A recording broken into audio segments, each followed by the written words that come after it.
Shout out mga idol, magandang araw po sa inyong lahat. Bago po ang lahat mga idol, mayroon na naman tayong naisipang lulutuin.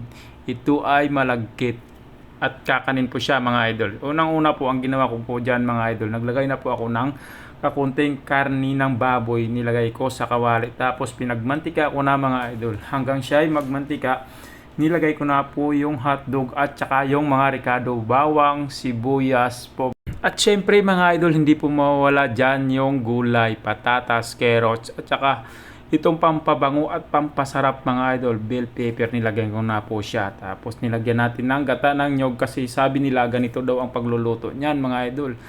First time ko po nagluto nito mga idol, hindi ko po alam kung paano lulutuin pero bahala na mga idol. Basta ang importante maluto at magmukhang masarap po siya. Yun.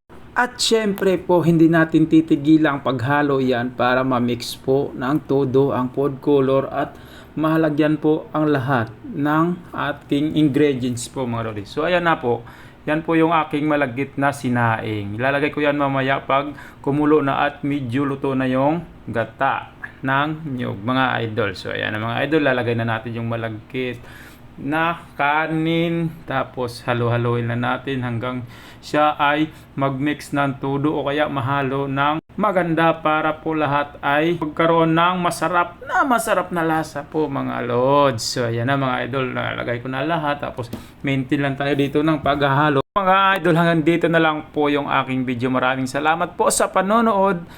God bless, love you. Mwah!